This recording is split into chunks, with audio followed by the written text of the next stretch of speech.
2 years ago, from my research, I'm convinced it's much more serious than that. It's more than a loose-knit network. It is a conspiracy. In 1784, a copy of this document was sent to the Illuminist Weishaupt and delegated to foment the French Revolution. Mean the Illuminati was responsible for the French Revolution? Yes, absolutely. The courier was struck dead by lightning as he rode through Ratisbon on his way from Frankfurt to Paris. What about a little divine intervention there, huh? The police found the subversive documents on his body and turned them over to the proper government authorities. After careful study of the plot, the Bavarian government ordered the police to raid Weishaupt's newly organized lodges of the Grand Orient and the homes of some of the most influential associates, including the castle of Baron Bassen-Sonderdorf. Additional evidence thus obtained convinced the authorities that documents were a genuine copy of a conspiracy by which the Synagogue of Satan had controlled the Illuminati at the top, planned to use wars and revolutions to bring about the establishment of one kind or another of a one-world government, the powers of which they intended to usurp as soon as it was established. In 1785, the Bavarian government outlawed the Illuminati and closed the lodges of the Grand Orient. In 1786, they published the details of the conspiracy. The new order of the world, our enterprise is now a success. He said these blind slaves say they are free and highly educated, even as they march behind, notice this word, signs. Have you ever taken time to analyze a sign or a billboard or a logo?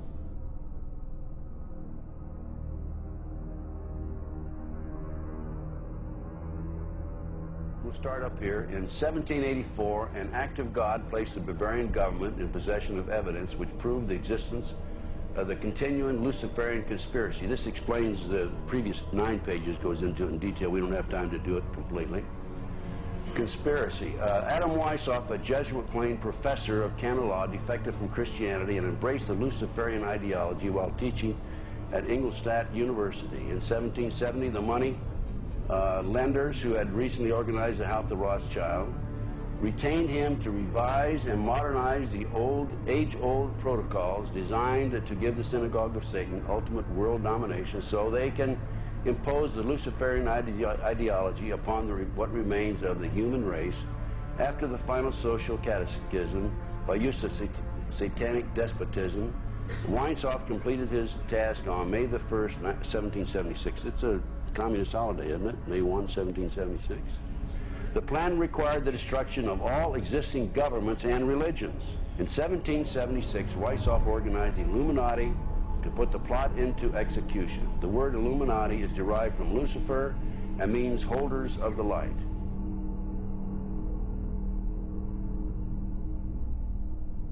Weishaupt's revised plan required his Illuminati to do the following things to help them accomplish their purpose. 1. Use monetary and sex bribery to obtain control of people already occupying positions in high places in the various levels of all governments and other fields of human endeavor.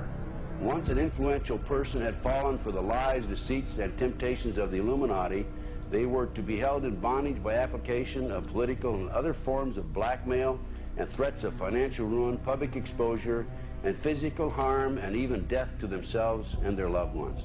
Number 12. Told those present that they must use their wealth to have candidates chosen to public office who would be obedient to their demands and would be used as pawns in the game by the men behind the scenes. The advisors will have been bred, reared, and trained from childhood to rule the affairs of the world. Number 13, control the press.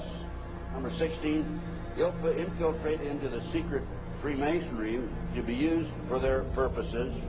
That's been documented many times. Number 17, expound the value of systematic deception, use high-sounding slogans and phrases, and advocate lavish promises to the masses, even though they cannot be kept. I will not forget the wound to our country and those who inflicted it. I will not yield. I will not rest I will not relent in waging this struggle for freedom and security for the American people. So I don't know where he is. Nor do, you know, I just don't spend that much time on him. We will not tire, we will not falter, and we will not fail.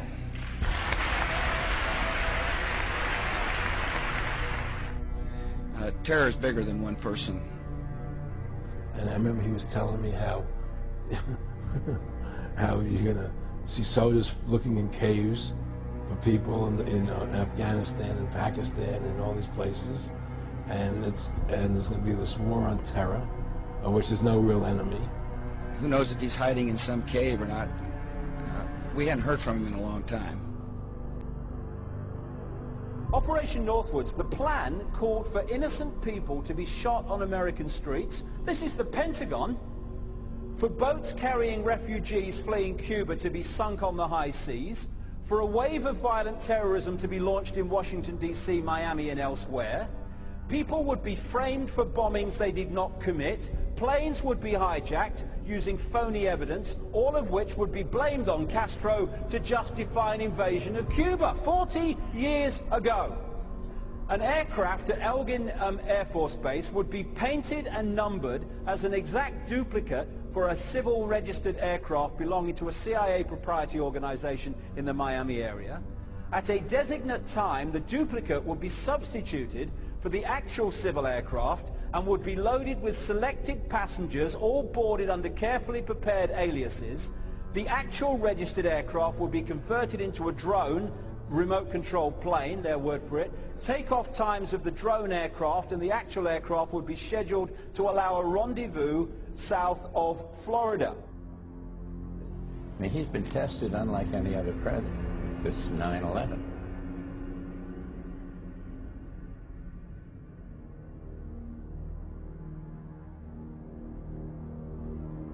We have in this past year made great progress in ending the long era of conflict and Cold War.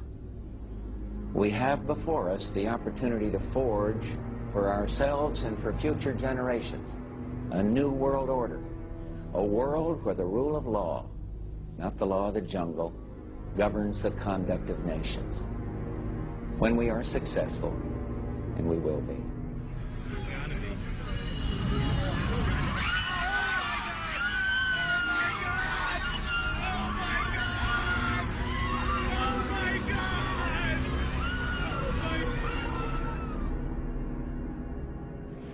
He argued that the use of any and all means to reach their final goal was justified on the grounds that the ruler who governed by the moral code was not a skilled politician because he left himself vulnerable and is in unsuitable position to his throne. He said those who wish to rule must have recourse to cunning and to make-believe because great national qualities like frankness and honesty are vices in politics. Fellow citizens will meet violence with patient justice, assured of the rightness of our cause, and confident of the victories to come. In all that lies before us, may God grant us wisdom, and may He watch over the United States of America.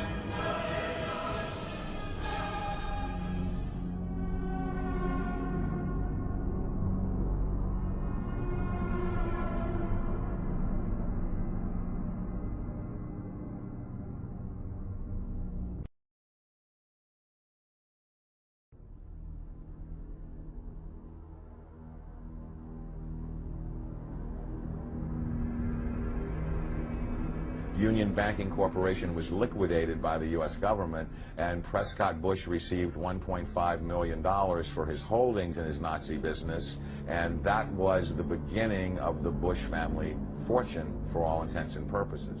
George Bush takes his inspiration from what he learned in Skull and Bones and from the Thule Society that Hitler and Goebbels and Goring cut their teeth in, Bohemian Grove, these evil organizations that perpetrate the ugly things that these criminals are doing to this country for which they must be held accountable.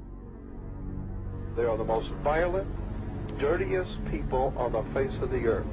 Somewhere Americans are going to have to take their country back and start finding out who are these people. Who are these people we call our representatives, the Bushes. George Bush, the president, his father, went around the country talking about a new world order. The people who are running this country from behind the scenes do not care a thing about Americans or bloodshed anywhere.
You were both in Skull and Bones, the secret society.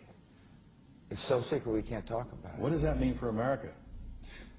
The conspiracy theorists are going to go wild. I'm sure they are. I don't know. I haven't seen the web. Number 322. Sir. Were you a member of Skull and Bones in college in Bush? Were you in the same secret society? That's all right. Let me answer his question. Whoa. Don't chase me. I can't do anything.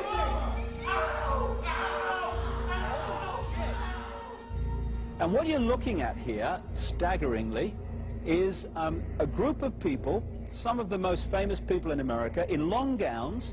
Behind them there, you see a 40-foot stone owl. And there's the fire between them, next to the lake at Bohemian Grove. Now, one might wonder, understandably, why the people that run the banking, political, economic system and the media in America should be dressed in long robes doing a ceremony to a 40-foot stone owl. I think we should be told. No doubt you'll be hearing about all the differences between John Kerry and George W. Bush. But we've discovered they do have something in common. During their respective college days at Yale, they both belonged to a group called Skull and Bones. He's come pretty close. She was part of a team that successfully recorded part of the initiation ceremony that takes place in the tomb's courtyard. Okay, you have the doorway here. Yeah. Okay, then to the right you have a hedge, and then you have an evergreen tree. If you follow that line straight back, courtyard's in there. Okay. So that's where they have the ceremonies in the outdoor part of it. Part of it was indoors, so we only got to see the outdoor part. Right. We only got to and to listen to the outdoor part. God only knows what went on indoors. And what did you hear? What was it you know? You managed to get this unique it was disgusting. It was gross. I mean, they were pretending to murder people. And what was the tone of it, though? Was it jokey or was it quite... No, it wasn't jokey at all. It was sick. It's about the only way to describe it. It was sick.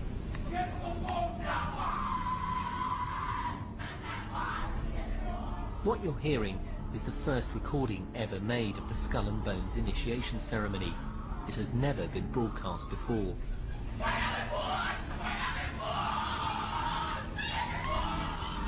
15 new members of the club are being introduced into the macabre rituals of Skull and Bones by the senior students who are about to graduate.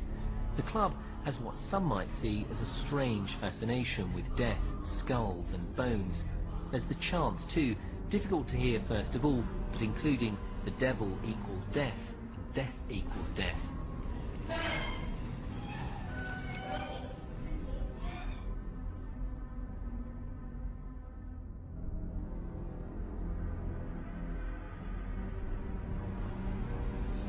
when you get into a secret society of spirit worshippers, then, and especially when you're invited there by the direction of the higher-ups in the spirit world, you never get out of there alive.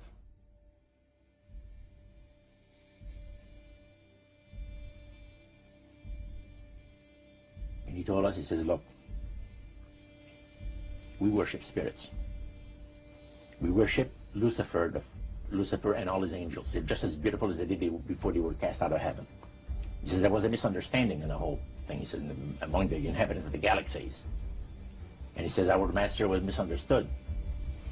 And they always praise the great master, Satan, as a super intelligent being that he is, beautiful to behold. And if he ever appears to you, you won't be able to look upon him because he'll be too bright.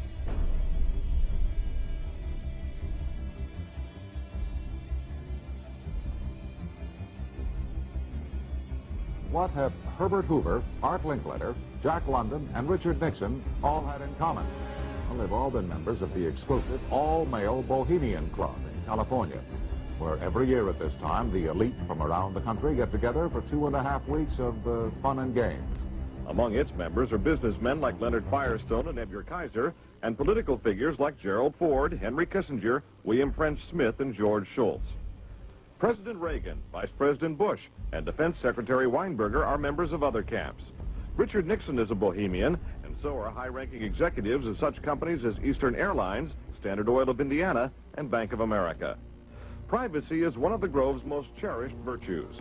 Members may not photograph, record, speak, or write about activities at the retreat. While many public officials are Grove members, the press is a distinctly unwelcome guest. We're from ABC News. Well, get back there. Get back there. Can we talk to somebody in the... Get back there.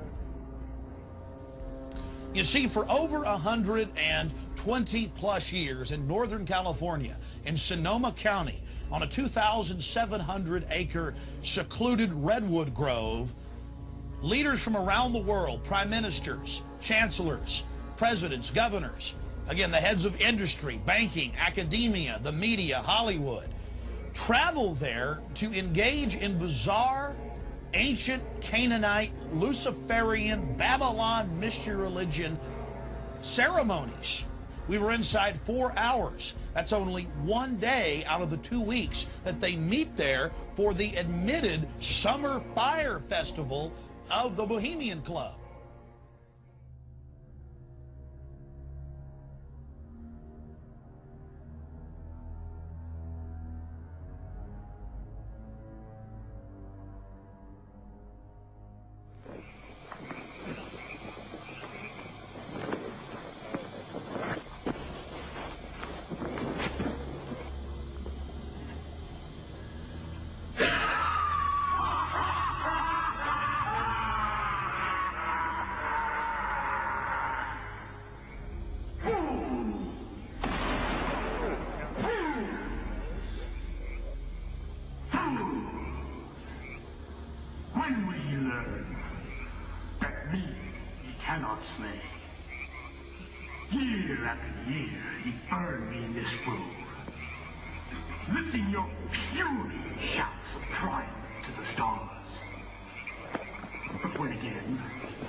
Which hither ye have brought from regions where I reign, ye fools and priests. upon your fire. Hail fellowship's eternal flame. Once again, midsummer sets us free.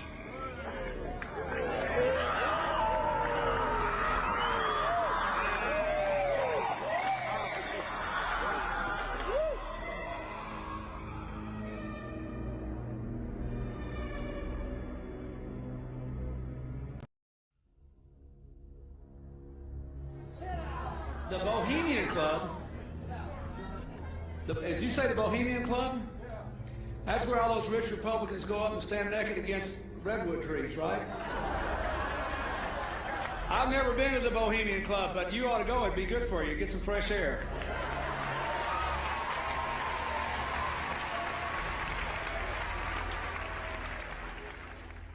One last question.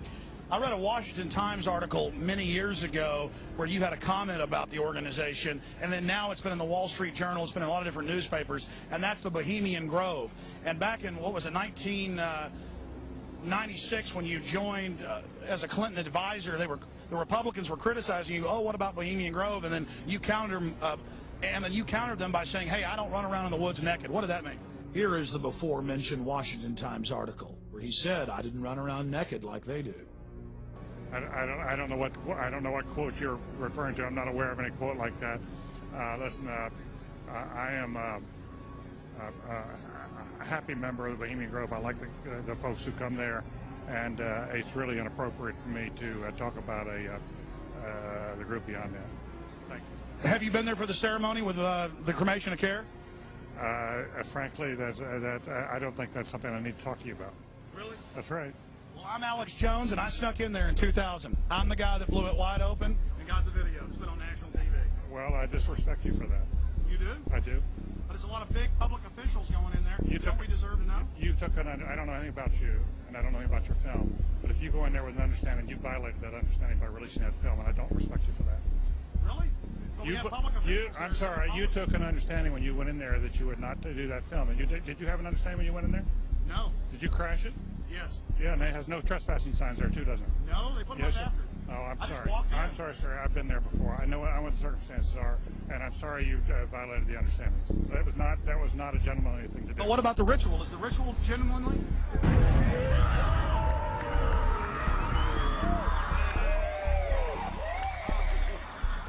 Sir, everything. I don't owe you this comment. I know. This is what's called ambush journalism, and I disrespect you for that as well. So thank you and goodbye. Been in the ritual? That's none of your damn business.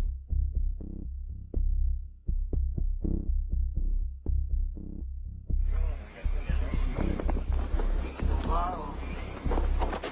Prince of all mortal wisdom, owl of Bohemia, we beseech thee, grant us thy counsel.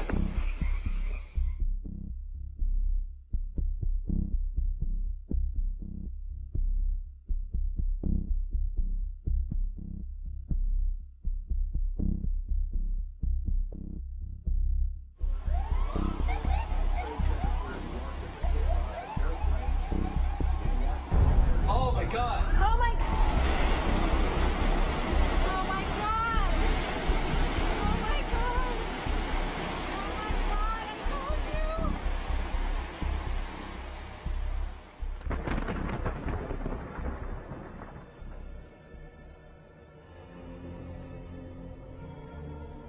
Today our nation saw evil, the very worst of human nature.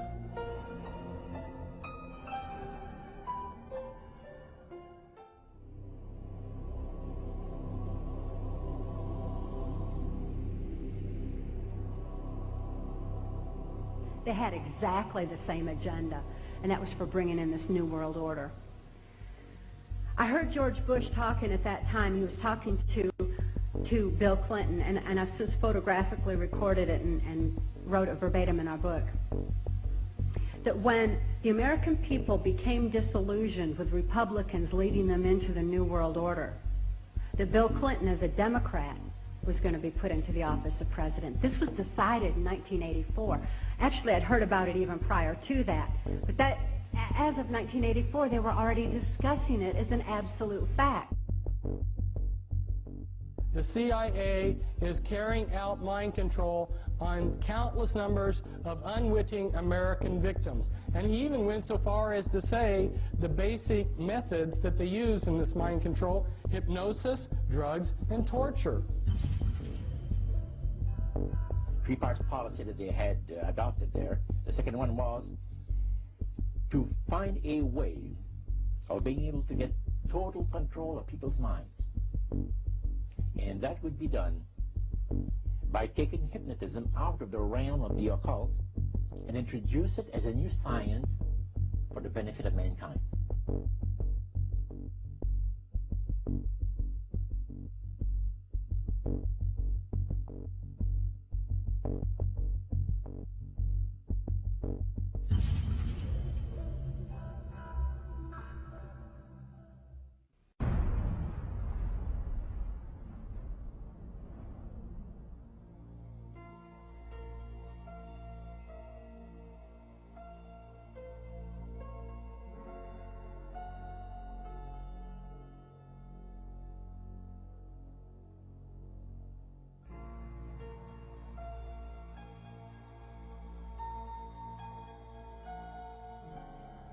Reflecting a policy of genocide either against the Tibetan people themselves or against their culture.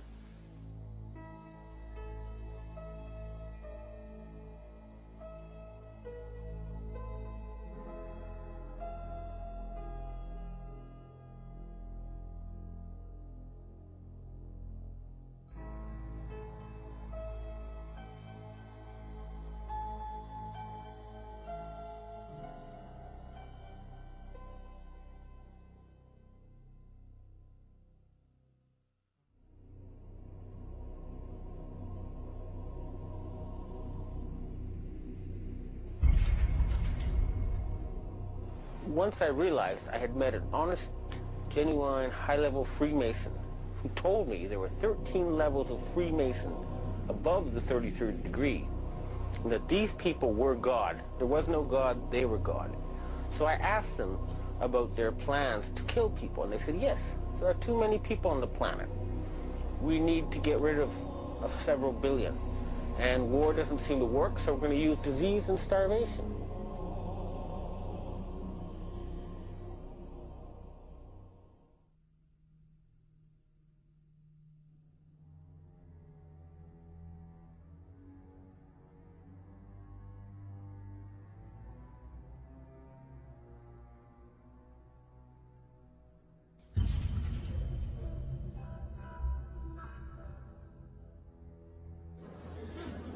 He knew what was happening, and he attempted to warn us when he left office. He told us, quite bluntly and in no uncertain terms, to beware of the military-industrial complex. And who is the military-industrial complex? It is the members of the Council on Foreign Relations, and since the inception of the Trilateral Commission as well. I'm not,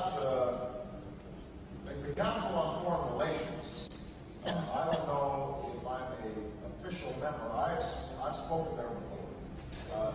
It basically is just a forum where a bunch of people talk about foreign policy. Was made up of the Executive Committee of the Council on Foreign Relations. Now, it is extremely significant that you understand that the first 6 members from the government, along with President Eisenhower, were also members and longtime members of the Council on Foreign Relations. They believed in that organization. They believed in its goals, which was one world government.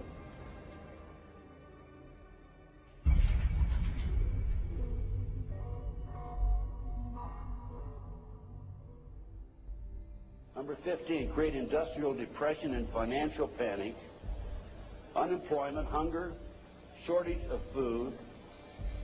Use this to control the masses or the mobs, and use the mobs to wipe out all those who dare to stand in the way. Well, I'll tell you right now, every expert I've talked to is talking about food shortage. And it's coming, I'm convinced. What were they? Because I'd never seen anything like that. And his statement was that if he told me I would be one of few people in Madison, Georgia that knew about them. And he says they're disposable coffins. They were stacked, he told me, 15 high.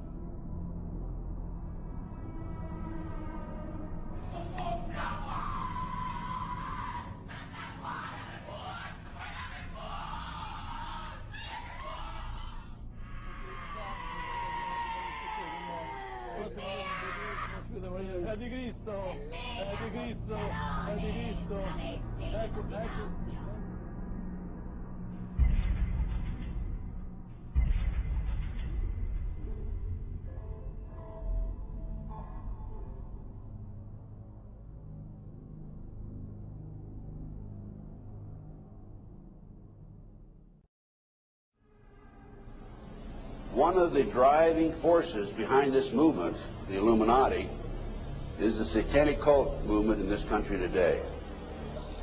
So I began my little journey forward. And one of the matters that I developed information about was an individual I learned about was Aleister Crowley. He likes to have his name pronounced Crowley to rhyme with holy.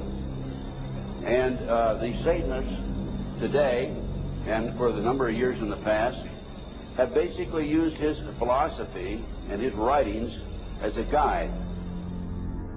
He had so many Masonic degrees that you could fill up 5 pages of a book with them. This guy was probably the most highly honored Mason in the world. He styled himself the wickedest man in the world. He believed himself to be the great beast. And he changed his name to Aleister Crowley, so it would add up in both English, Hebrew, and Greek Kabbalah as 666. In 1904, Crowley had a communication with an extraterrestrial being named Ewas. And this being, through his wife, kind of a channeling type operation, brought forth a book that was called the Book of the Law in 1904. And this book declared that the slain and risen God, i.e. Jesus, had stepped off the throne, and that a new God, the crowned and conquering child, was taking his place. As a result of this, Crowley proclaimed the end of Christianity and the start of Crowleyanity. Crowley taught that the way you could live forever was by vampirizing little children sexually. And he personally bragged of having slaughtered 150 male children in 1 year. This is why he was called the wickedest man in the world. And now listen to this sentence, folks, closely. For the highest spiritual working, one must accordingly choose that victim which contains the greatest and purest force. A male child of perfect innocence and high intelligence is the most satisfactory and suitable system. We're talking about human sacrifices.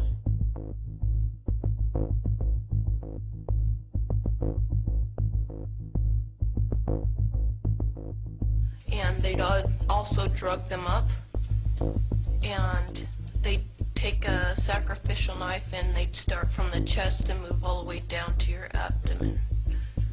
And then that's how they sacrificed, and they'd collect the blood and they'd drink it. When the mid-September through mid-November, they sacrificed babies and nothing but babies because they need the pure blood of the untainted children. And I didn't understand what it was like. I can't believe I'm seeing this every year of my life. I've experienced that, and that was the hardest part for me. It's like hearing those babies literally scream and cry, and then seeing their blood flow. The little boy was taken to a basement. He was crucified alive. First he was skinned. Why is it that no one knows this? Because there's Satanists in the police force and also in the government, the army. They're everywhere. They're even on the council. representatives of the United States also. And they're silenced because this is not being exposed because they don't want it to be exposed. Because they're really good at lying and hiding things. Rebecca, what happens to the people that want to come out of Satanism? They get killed. They get followed, they get taken, they get sacrificed in front of the congregation of the Satanic Church. Why? Because they know too much information about the Satanists and who their names and places of where they keep the people underground, and they just know too much information. There's no, it's like being in a gang or in a mafia. You don't get out alive without consequences.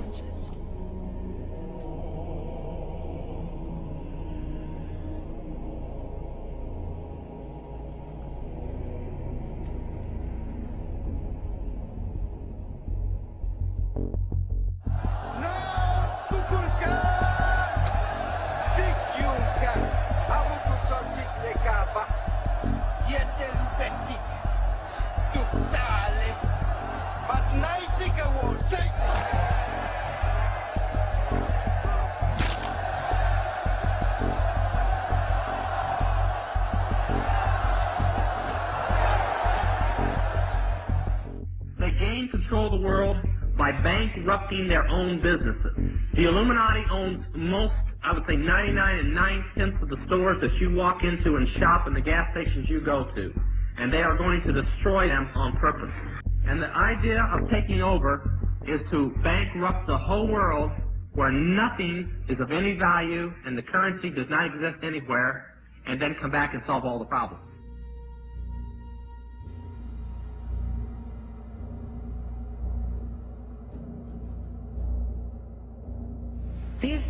These guys who are manipulating my mind and programming me for mind control purposes claimed, and these criminals in control of our country as well, claimed to be gods, demons, and aliens in order that I feel totally helpless, in order that I felt like they were beyond my realm to affect.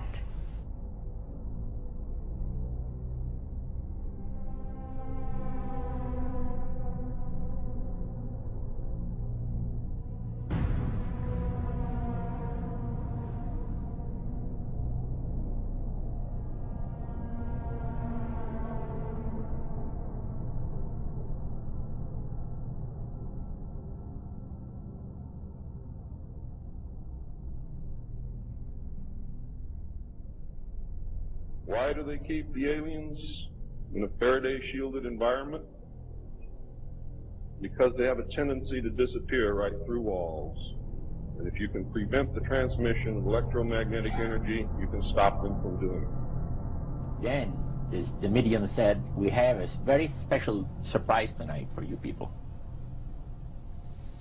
A spirit will manifest itself openly here in a few minutes.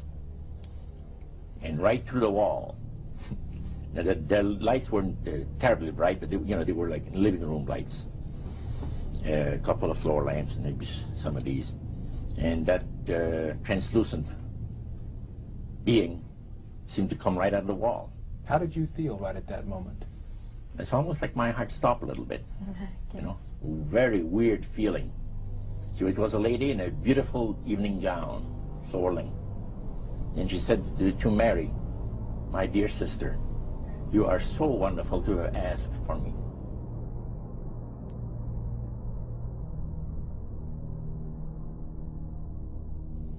So, he said the supposed spirits of the dead that you're talking with are demon spirits.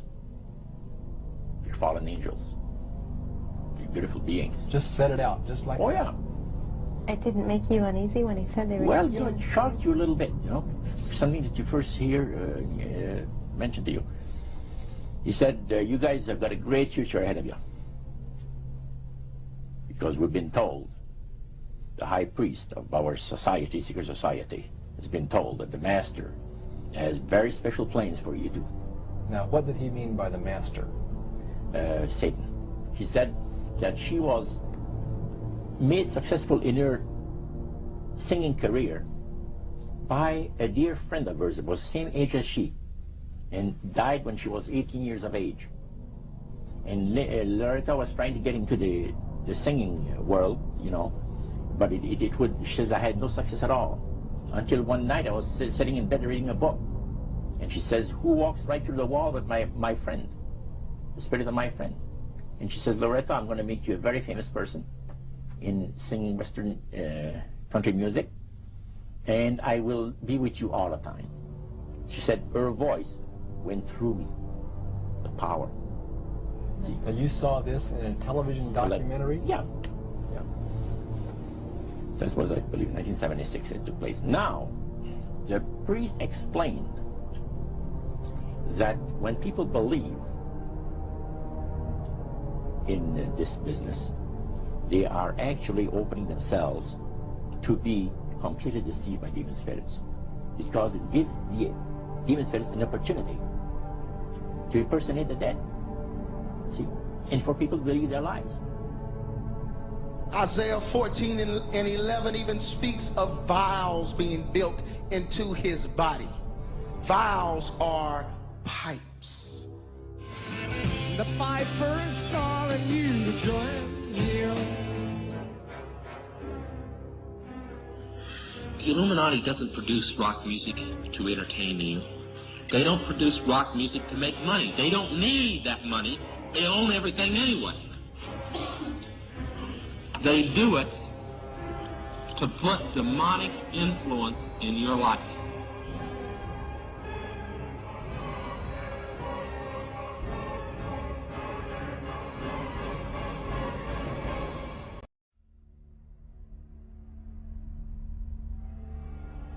Prominent men, meeting in secret, who directed the course of civilization, are recorded in the writings of all people.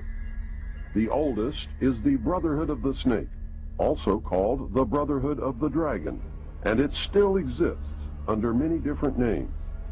The Brotherhood of the Snake is devoted to guarding the secrets of the ages and to the recognition of Lucifer as the one and only true God. If you do not believe in God, Lucifer, or Satan, you must understand that there are great masses of people who do. And their beliefs and actions based upon those beliefs will affect me. The important fact to remember is that the leaders of both the right and the left are a small, hard core of men who have been and still are Illuminists or members of the Brotherhood. They may have been or may be members of the Christian or Jewish religion, but that is only to further their own ends. They are, and always have been, Luciferian and internationalist. They give allegiance to no particular nation, although they have used, on occasion, nationalism to further their causes. Their only concern is to gain greater economic and political power. The ultimate objective of the leaders of both groups is identical. They are determined to win for themselves undisputed control of the wealth, natural resources, and manpower of the entire planet.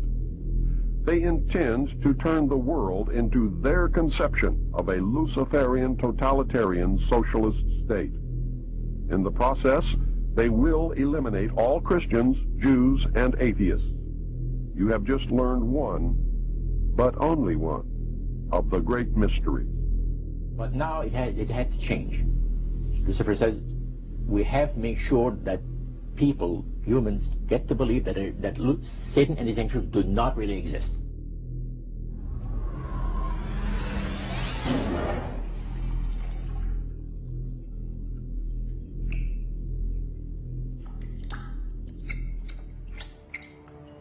That's what they're trying to do.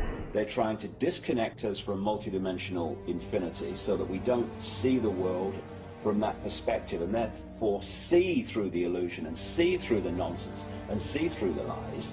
And then once they've disconnected people, they then program this lower level of our consciousness with a reality that suits them. And therefore, the only information that they have to get a fix on how they see life themselves and reality in general is through the eyes and the ears. And who controls that? The Illuminati control that. They're trying to disconnect us from multidimensional infinities, and then once they've disconnected people, they then program this lower level of our consciousness with a reality that suits them. If there's a reality out there pertaining to any alien influence, we need to sort out the government misinformation and disinformation and mind manipulation techniques that they're using. I know for a fact that the plan is to make all of us feel totally helpless, that what's happening is beyond our realm to affect because we've been taken over by aliens, that our Independence Day is dawning. So beware of that. Understand that those criminals have been keeping information and technology from us under their blanket of national security. They are 25 years ahead of us at least. They're way ahead. So when they say, it's aliens, and they show us some incredible technology, don't fall into the trap of feeling totally helpless, that this is beyond our realm to affect. Superstition begins where knowledge leaves off. And they have been keeping knowledge from us for a long time. People have all kinds of belief systems. And I'm sure each and every one of you has various and different belief systems as well. I'm not saying that there's no such thing as aliens. That would be foolish of me to even say anything like that at all. But what I am saying is that it was my experience that these were people claiming to be aliens. Some people in this world are about to destroy the sovereignty of nations, take away our Bill of Rights. The UFO thing is integrally tied into this in some way. I'm not exactly sure how, but if extraterrestrials are real, then they're controlling everything, believe me. If they're not real, they're being used as a threat from without to scare people into coming into this one world global unity of humanity in order to face that external threat. And in the process, we're going to lose. The ordinary man will lose. You need to understand, disinformation is deliberate deceit to hide other things. And so there's so much of that. And some of it is surprisingly well-sponsored disinformation. I'm going to sum up this talk and mention an overview of the alien agenda. The alien agenda is really decimate the planet, to take the remaining human subjects as slaves, and the aliens would use this planet for their own means. My question I'd like to ask is this. If the aliens have a 1,200 IQ, can speak all these languages, and are so powerful, what prevents them from just taking over? Well, it's a good question. We are an alien species to them, and our germs have a tendency to kill them. They're also a dying race, and they're in far worse condition than anybody with the worst case of terminal cancer. They are in need of us to some degree. And some of it is surprisingly well-sponsored disinformation. So I think my question is actually to Clifford Stone. You said that you had seen aliens on a craft that had crashed. I wondered if you could describe what they looked like. I could, but it would probably take a whole lot of time. The reason I state that, when I got out in 1989, we had cataloged 57 different species. You have individuals that look very much like you and myself that could walk among us and you wouldn't even notice the difference.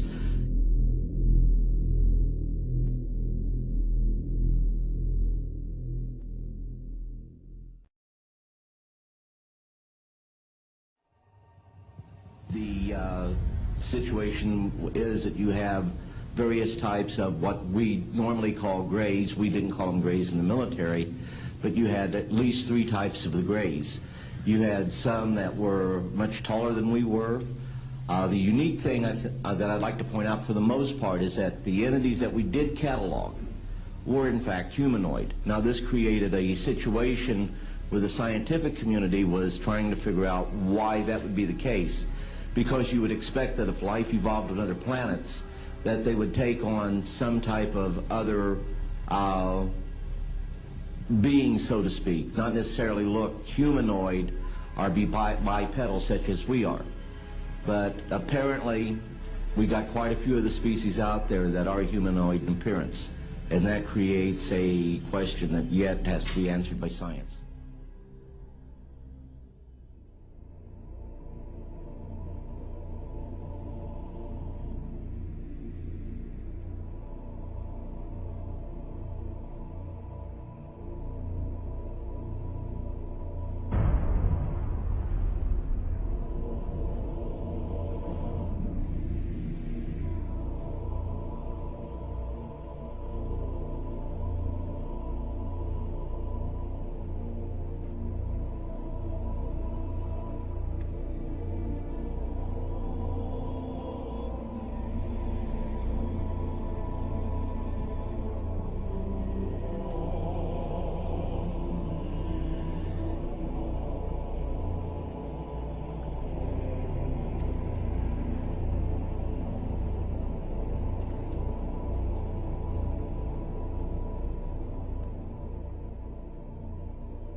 Does that explain some of the visual glances of these things?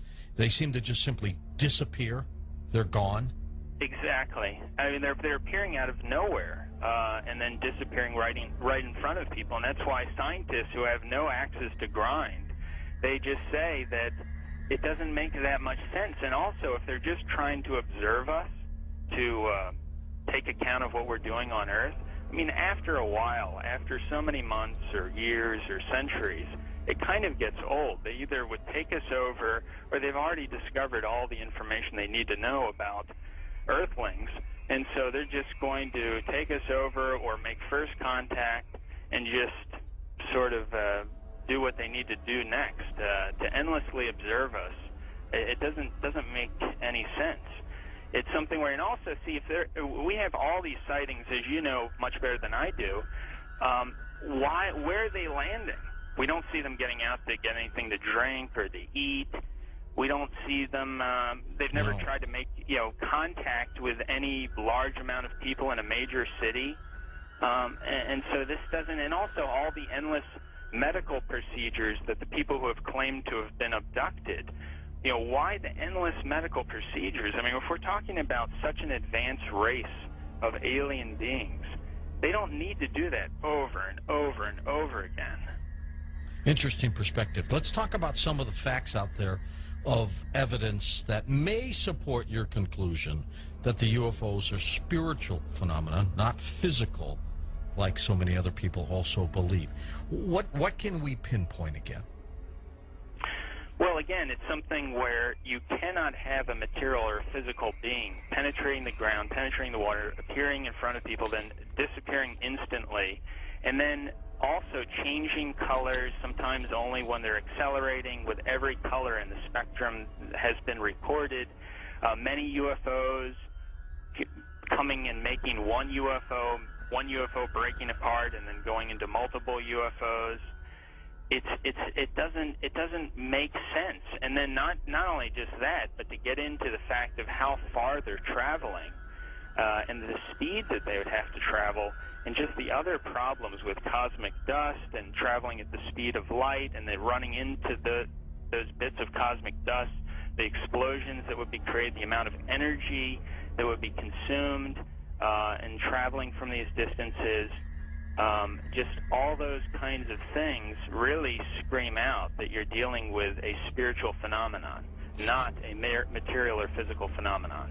There does seem to be a deception here, because I've always wondered, my gosh, if they're that benevolent, if they're that understanding of humankind, make yourself available. That's why some of these other scientists have said that they seem to be trying to set people up to deceive them as if they are aliens, but the facts just say that they can't be that there's something else. It doesn't make any sense, and there's something else, a psychological deception that's going on here. And many of these scientists say, I don't know what it is, but we've concluded that it's got to be that. It's got to be something bigger is going on here than just them trying to show people that, yes, here's a UFO that you're seeing now, we are aliens, that there's got to be something else going on here, on top of the fact that the characteristics of them show that they just cannot be some material or physical craft. Do you think humans are involved in the deception? I'm losing my voice here. I gotta pop it back. As far as I think there have been deliberate hoaxes that have been perpetrated, and it's an interesting statement. I mean, there are many that could be quoted, but Gordon Creighton, who I know you know of him, probably, who died in 2003, he made this statement in the British journal Flying Saucer Review. He said, quote, "There seems to be no evidence yet that any of these craft or beings originate from outer space."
They appear to have the ability to materialize and dematerialize without a trace.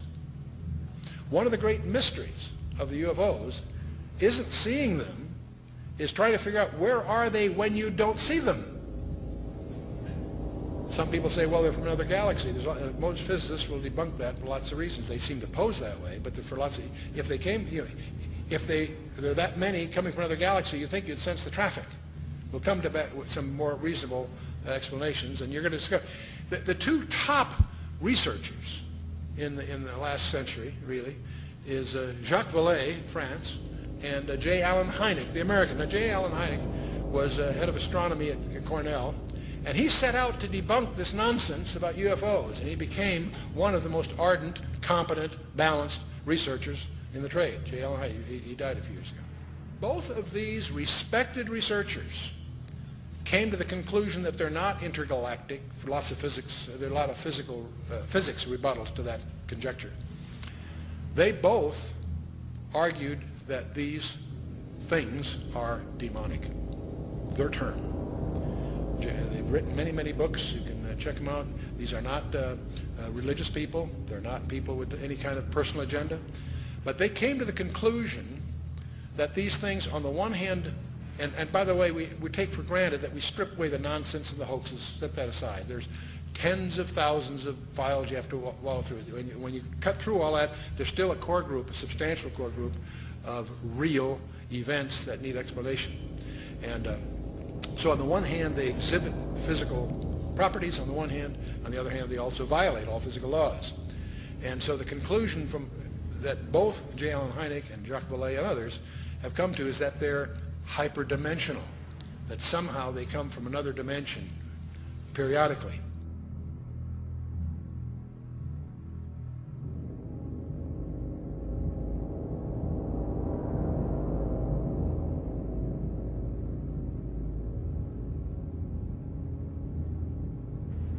But both of them came to the conclusion that these creatures are hyperdimensional. They're not from some other galaxy. They also both concluded they're hostile because they pretend to be something they're not.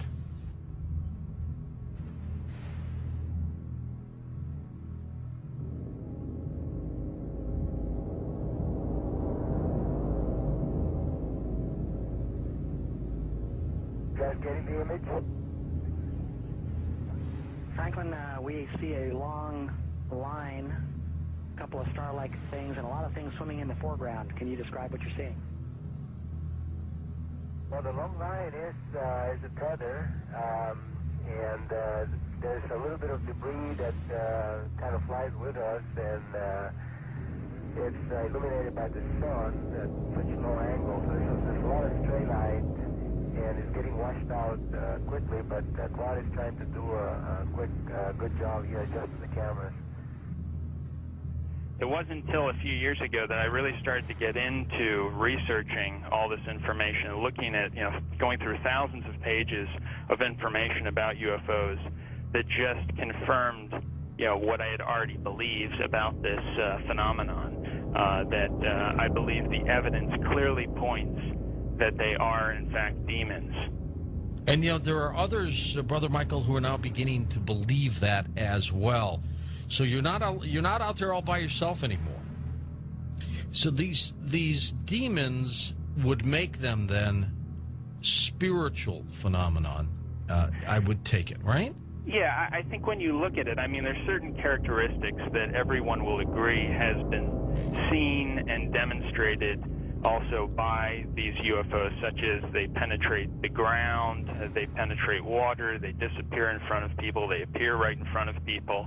One person will see a UFO and the person next to them will not see the UFO. They change colors, sometimes only one accelerating. They change shape, they change size. Many people have made the comment that they seem like they're alive almost. And so these are all characteristics of something that's not a physical or material being or construction. It's got to be something that's a spiritual phenomenon with those kinds of characteristics.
somewhere between 1 and 3%, various polls agree, somewhere between 1 and 3% of Americans claim that they have had an abduction experience.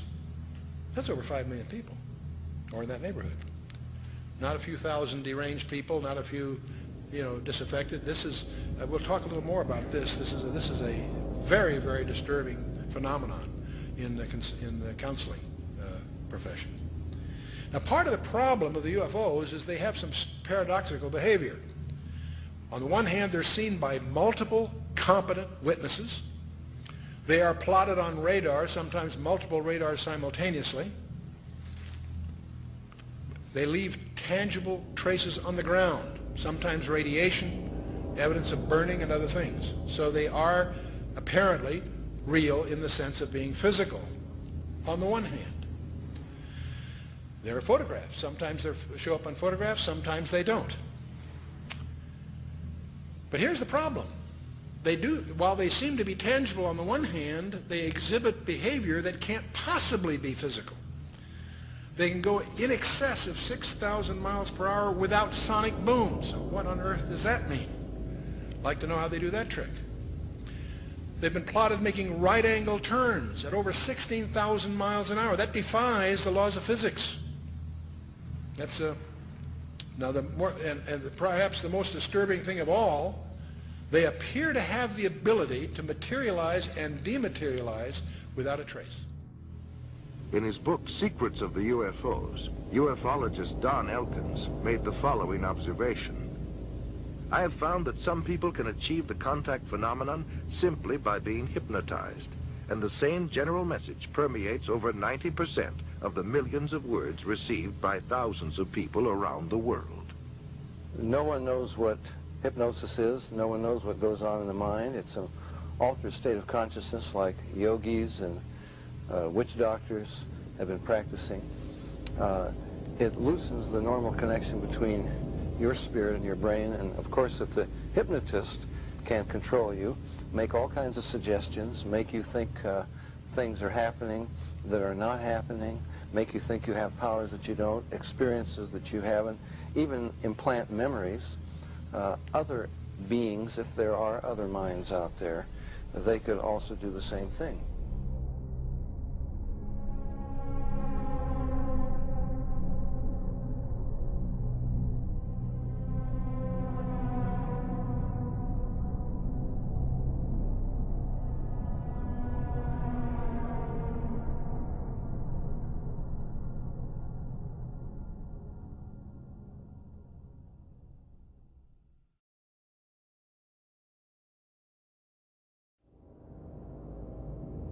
Interesting is that there was a huge satanic ritual that was performed on the very spot where Area 51 happened by this Jack Parsons, and in which they had this magical ceremony called Babylon Working, and it was designed by Aleister Crowley, who is a Satanist who called himself the B666.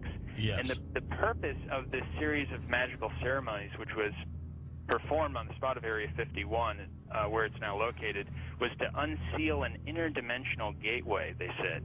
And so this, they hoped, would allow other entities known as the, quote, old ones, access to our space-time continuum. And this witness said that he saw Jack Parsons rip a hole in space-time there, and he said that something evil flew in. And one other interesting point is that Aleister Crowley, who was a Satanist, who called himself the B666, as I just mentioned, he claimed to have contact with some kind of alien named Lamb. And this Lamb, he drew a picture of this alien that he was in contact, receiving messages from this being. And the picture that he drew of this alien, it's a striking resemblance to the common gray ET drawing.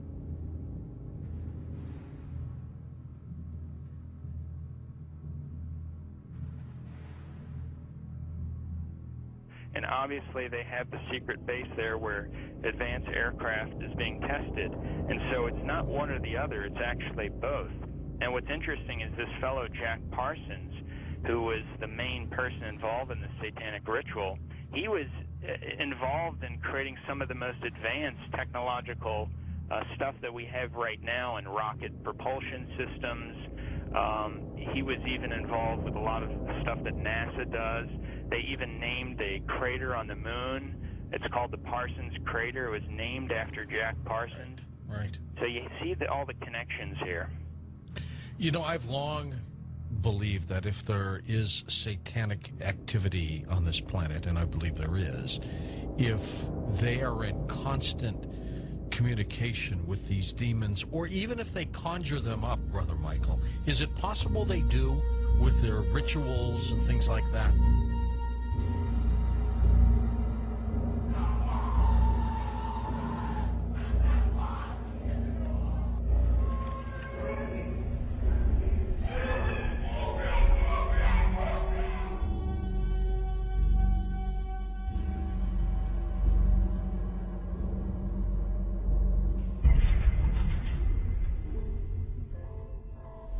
The chief advisor to Queen Elizabeth I, Sir John Dee, he was a Kabbalistic black magician. He had gone to the continent and learned from the top Jewish Kabbalists black magic, and he was the chief advisor in the British Empire. And he created Enochian magic and the Enochian language, which the Illuminati, which are hiding behind the Jehovah's Witness headquarters, they use Enochian rituals. Sir John Dee conjured up demons or angels, okay, with his black magic. The beings that he conjured up, there were pictures drawn of them, and they look identical to what we call gray aliens. Okay, I tell you something. And then I visit with debriefing people that came out of high levels of the Illuminati, and these different types of aliens are participating in Illuminati rituals.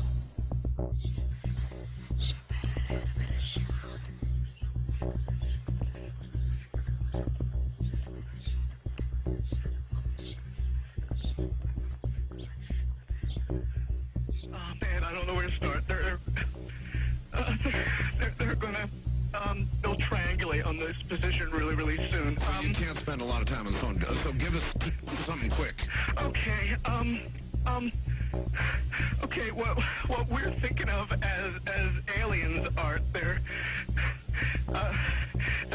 extra dimensional beings that an earlier precursor of the space program made contact with. They are not what they claim to be. They have infiltrated a lot of aspects of the military establishment, particularly the Area 51.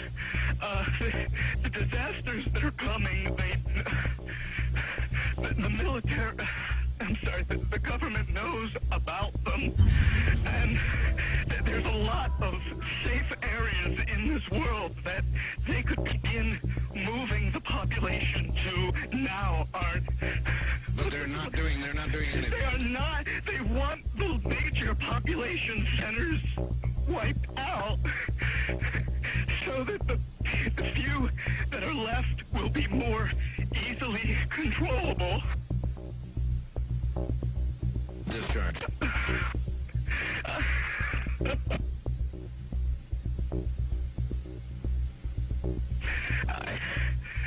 I started getting...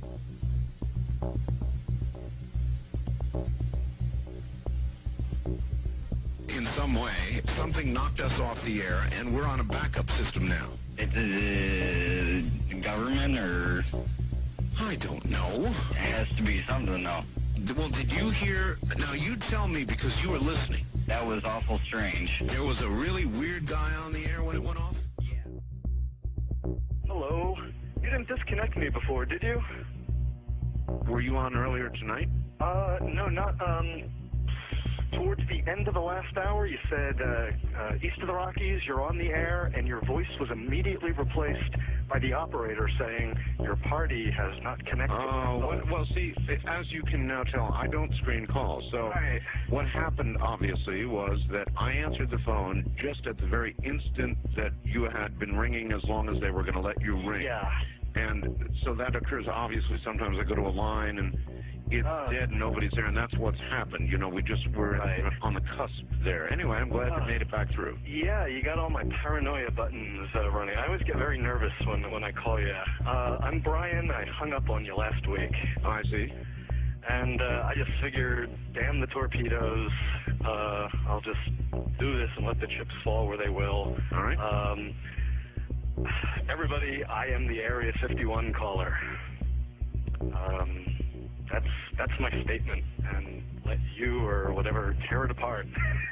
You claim you're the Area 51? I am the man. How do you account for the fact, Area 51 caller, that part of the way through your spiel, the satellite went down?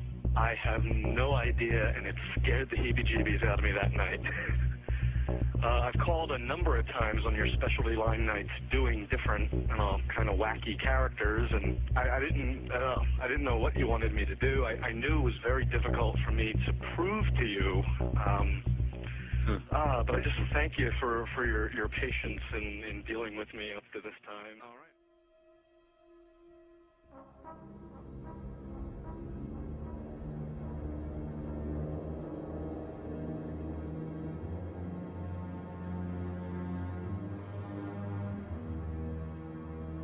Perhaps we need some outside universal threat. I occasionally think how quickly our differences worldwide would vanish if we were facing an alien threat from outside this world. And yet, I ask you, is not an alien force already among us? What could be more alien to the universal aspirations of our peoples than war?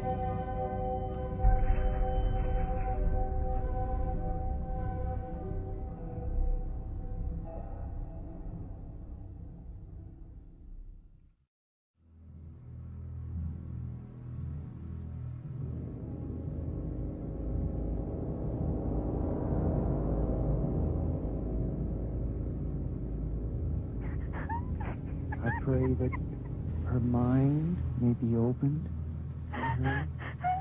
We bind all the powers of darkness. Don't you worry. Who are you? Who are you? The Keeper? Rebecca? Rebecca, Keeper, get out of the way. I command you to stay out of the way. Rebecca? Yes? Say, I, Rebecca, Rebecca. want love.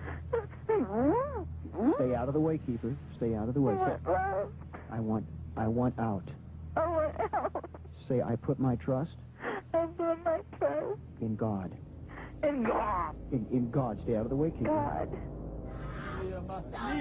Mamma mia, no, no, maligno, maligno, è Cristo più forte. Cazzo via. Di la verità. Di la verità.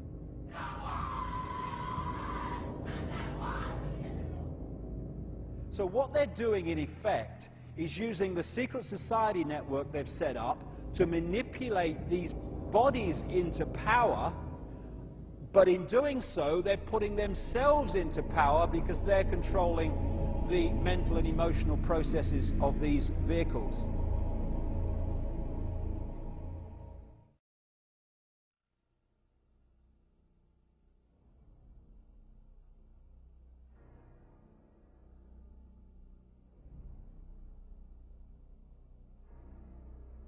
There are many different kinds of entities that do not have a human form, that operate just outside of human sight, and history has recorded them as demons and all this stuff.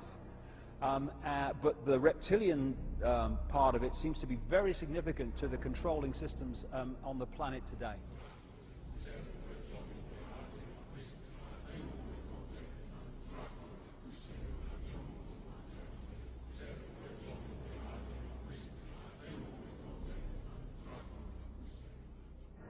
Today, there's a lot of genetic experiments and the Nephilim being created that are hybrids, and This is a very important part of what the Illuminati is doing. And they have been intermarrying with what the public calls aliens.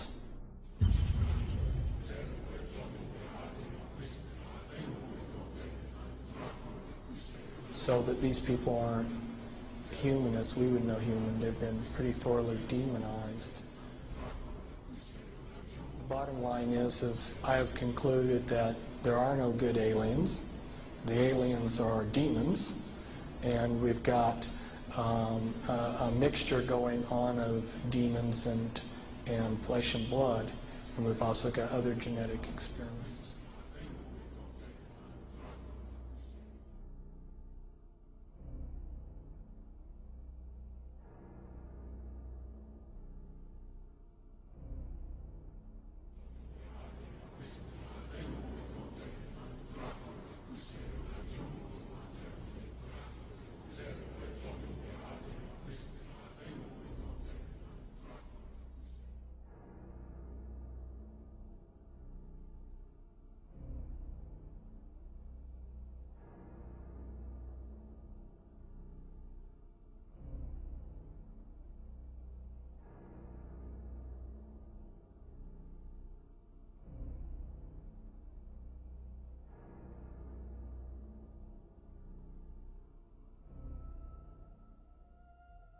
They have a vibrational sympathy with that which interbred with them.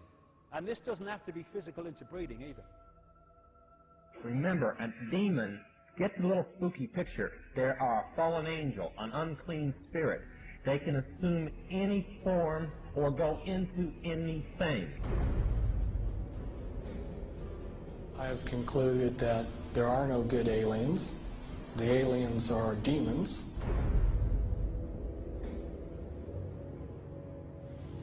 We can establish through this testimony that these objects of extraterrestrial origin have been tracked on radar going thousands of miles per hour, stopping and making right-hand turns. That they use anti-gravity propulsion systems, which we have already figured out how they work. That extraterrestrial life forms have been retrieved, and their vehicles have been taken and studied thoroughly for at least 50 years.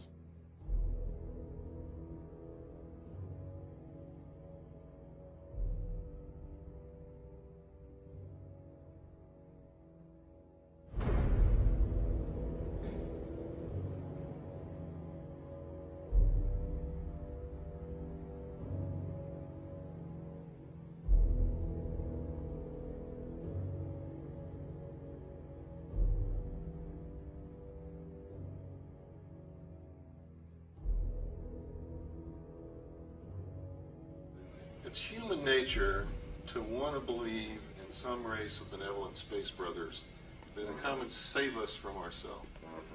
But it's not logical, and you can't make it work any way you look at it. This grand plan is going to take people are going to eat the stuff. Because it says spirits, demon spirits, will declare themselves to be inhabitants of far distant planets in the galaxies that are coming to warn the inhabitants of planet Earth of the impending destruction of the planet unless something seriously proper is done to avoid it.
Some might call it a power lunch, but it sounded more like a reunion of brothers.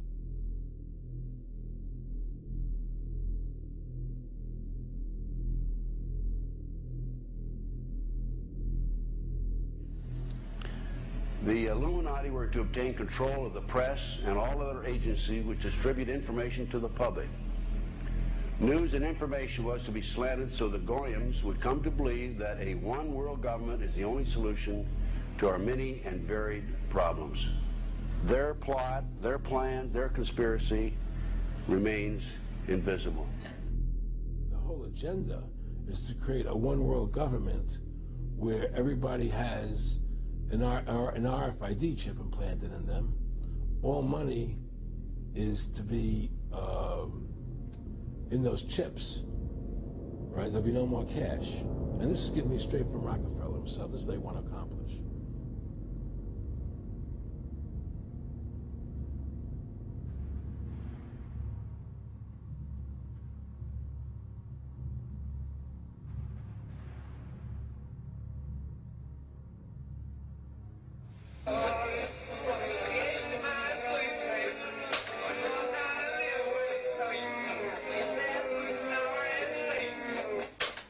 He says at the end of this is he will give you 666.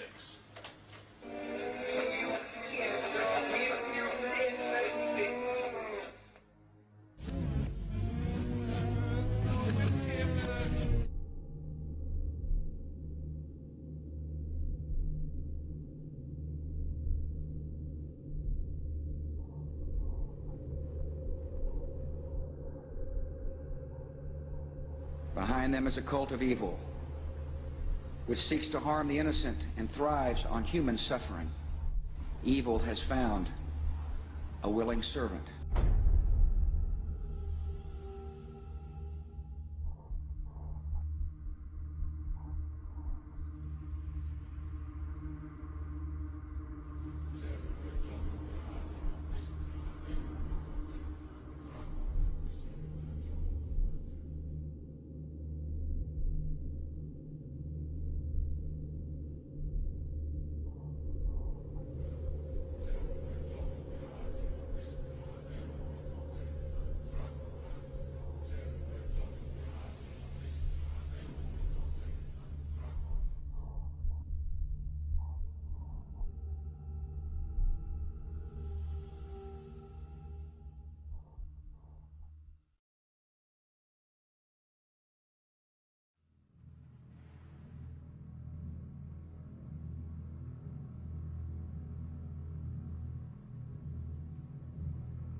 So you make a list of hypotheses. This is obviously not a natural phenomenon, and the extraterrestrial explanation seemed to be the best one. Why shouldn't we know that there's got to be life throughout the universe? So why shouldn't it be able to come here, especially since there must be civilizations there that are thousands, if not millions of years ahead of us? But then, as you get more and more data, you realize that's not what the witnesses are describing. What the witnesses are describing is something that, in many cases, comes out of nowhere, disappears into nowhere. There are cases of objects becoming transparent on the spot, physical objects, material objects. And I have no question that people have said, well, Vallée doesn't believe this is physical. Well, of course it is physical. It's material at some times, but it can also change shape. It can also merge with other objects, and it can also disappear on the spot. Well, if it does that, then it could be from anywhere, anytime.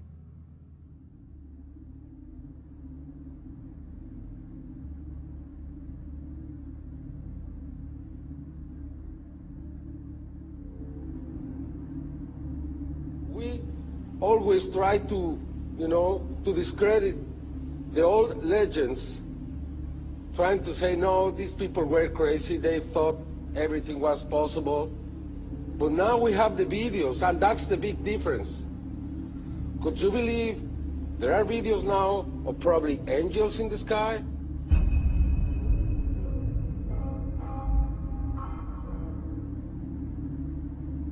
And then I started looking at some of the things that didn't fit.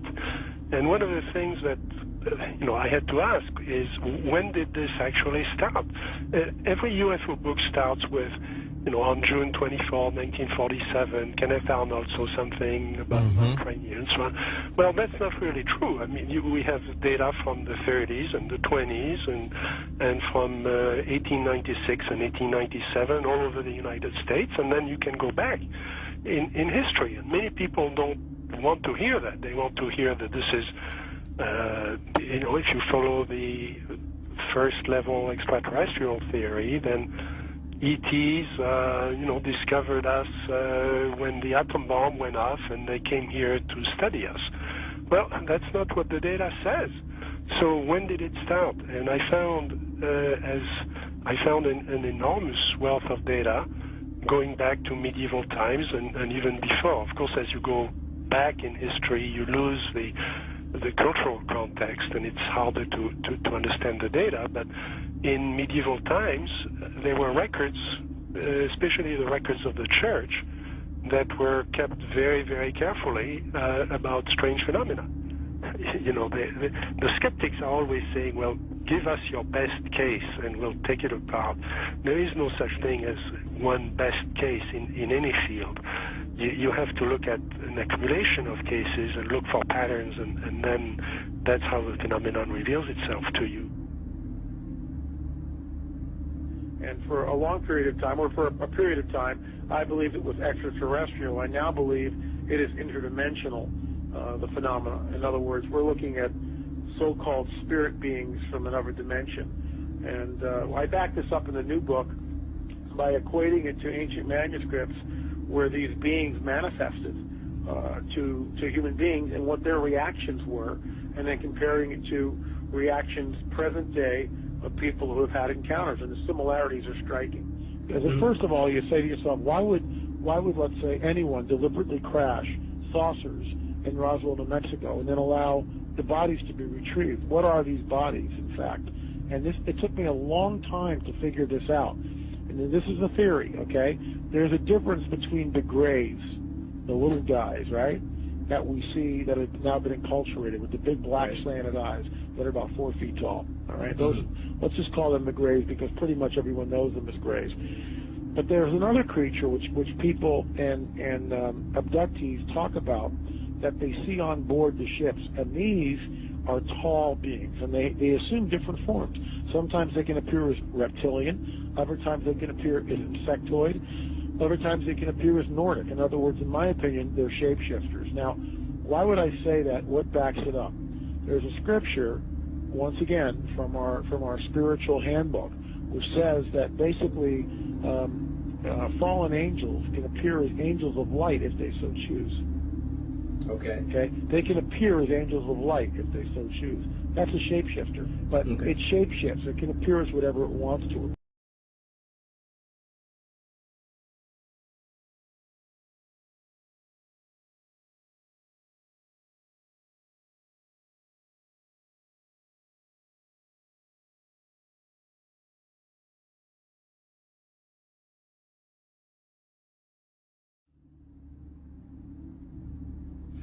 I believe that many of us were shown these documents over the years so that later we would talk about it. I mean, how can you keep the existence of extraterrestrials, if they were real, a secret?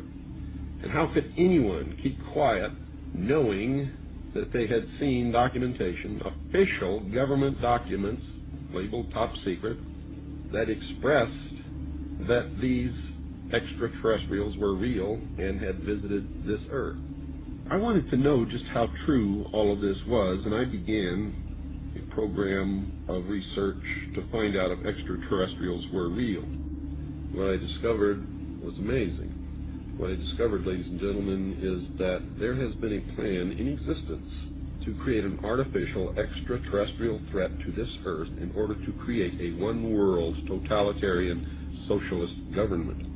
all the bombardment of the public with movies about flying saucers in the 50s, right after the United Nations Treaty was signed and the UN Participation Act was pushed through Congress, and all of the incidents since that have convinced the majority of the American people that flying saucers are real and extraterrestrials exist, and that flying saucers are from an extraterrestrial origin. This is being promulgated in many ways, by television commercials, in the movies, in the newspapers, by creating incidents either real or imagined.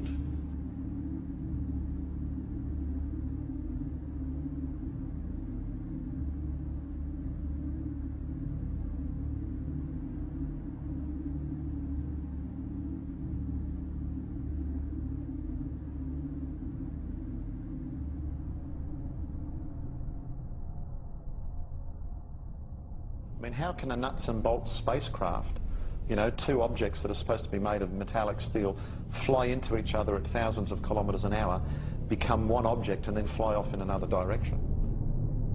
He says the UFOs do not seem to exist as tangible manufactured objects. They do not conform to the natural laws of our environment. They seem to be nothing more than transmogrifications tailoring themselves to our abilities to understand. The thousands of contacts with the entities indicate that they are liars and put-on artists. The UFO manifestations seem to be, by and large, merely minor variations of the old-age demonological phenomenon.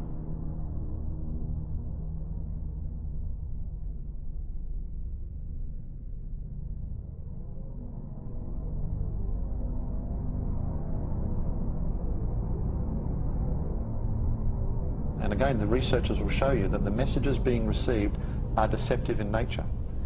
They will tell you things like, well, you know, we've come from Venus or Mars. In the 60s, that was the messages. Well, we now know that's impossible. Now they say they come from Sirius or Orion or Zeta Reticuli or somewhere far off, where we can't test those claims. And that's the problem.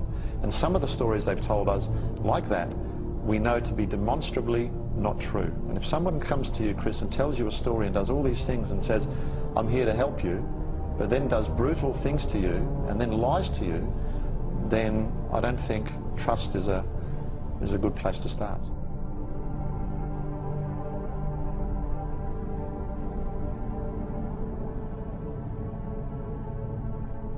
There is no evidence, I wish to emphasize, that these life forms from elsewhere are hostile towards us.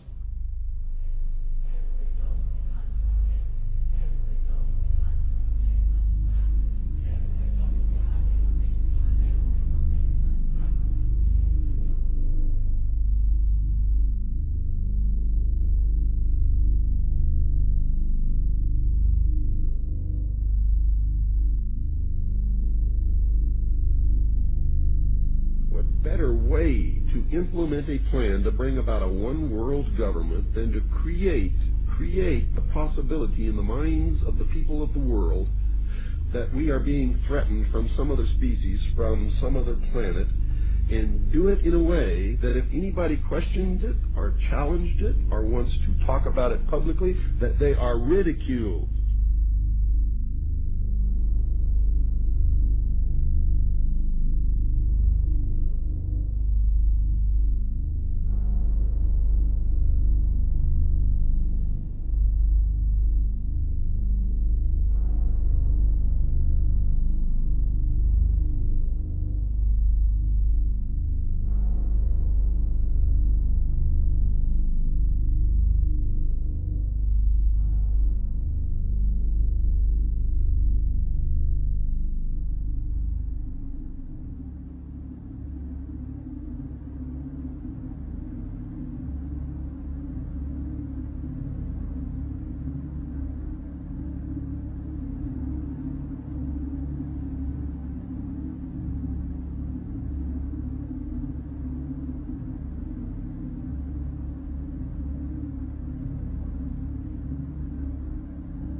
my mind balked at the idea of believing that maybe all of my friends and all the bloods, innocent blood spilled by all my friends, and they had died at the hands, and the altar of corporate greed by a bunch of occultists.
Because people have asked me in the past, quite rightly, I understand it, why would someone give their life to this conspiracy, this global takeover, in 1500 or 1650 or 1820, when they knew they were never going to be around to actually see it happen, which is what they're trying to do now, playing the cards they're playing now? The answer to that is they were just vehicles. These entities are the common force passing through history.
In other words, demons can inhabit a person, then you also must know that demons can and do inhabit inanimate objects.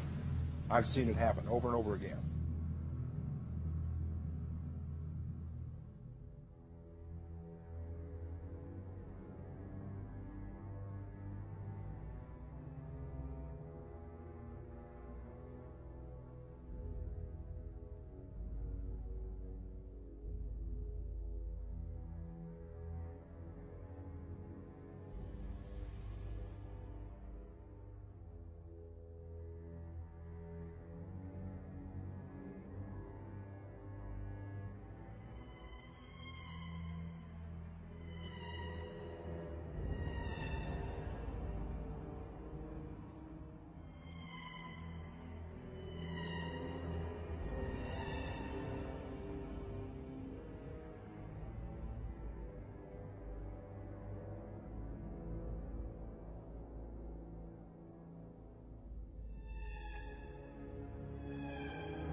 点22分14秒时，一个直径1米多的光球从空中落到了洛阳镇欧凯电器有限公司厂门里侧。落到地面后，这个光球就不停地抖动。约45秒钟后，抖动加剧，并开始变形，长出圆形的四肢后，迅速向厂区移动。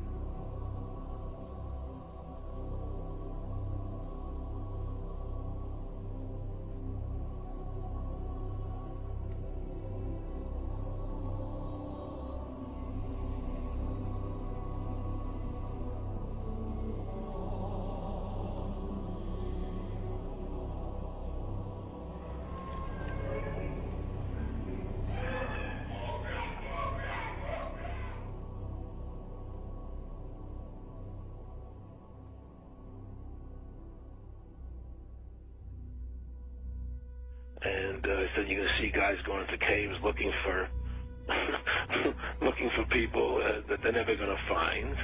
You know, he was laughing about the fact that you have this war on terror. There's no real enemy. He's talking about how by having this war on terror, you can never win it because so it's an eternal war, and so you can always keep taking people's liberties away. And I said, how are you going to convince people that this war is real? He said, but the media can convince everybody it's real. I mean, you know, it's just that you keep talking about things, you keep saying it over and over and over again, and eventually people believe it. Our war on terror begins with Al-Qaeda, but it does not end there. Multiple intelligence estimates have warned that Al-Qaeda is actively planning attacks on the United States homeland from its safe haven in Pakistan.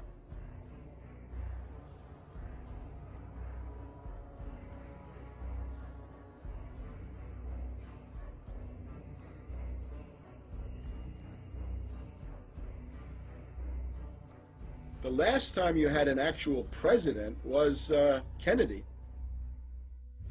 Ladies and gentlemen, the very word secrecy is repugnant in a free and open society. And we are, as a people, inherently and historically opposed to secret societies, to secret oaths, and to secret proceedings. Even today, there is little value in ensuring the survival of our nation if our traditions do not survive with it. And there is very grave danger, for we are opposed around the world by a monolithic and ruthless conspiracy that relies primarily on covert means for expanding its sphere of influence, on infiltration instead of invasion, on subversion instead of elections, on intimidation instead of free choice, on guerrillas by night instead of armies by day.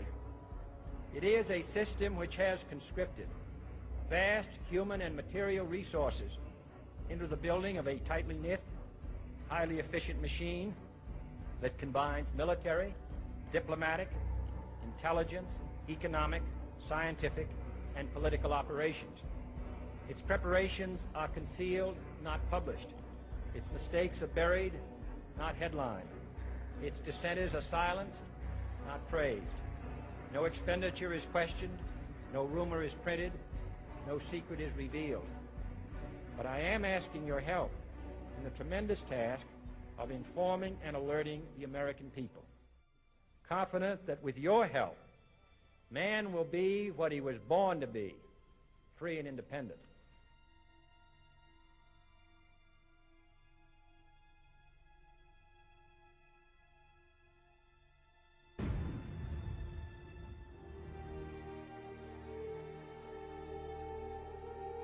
For I have complete confidence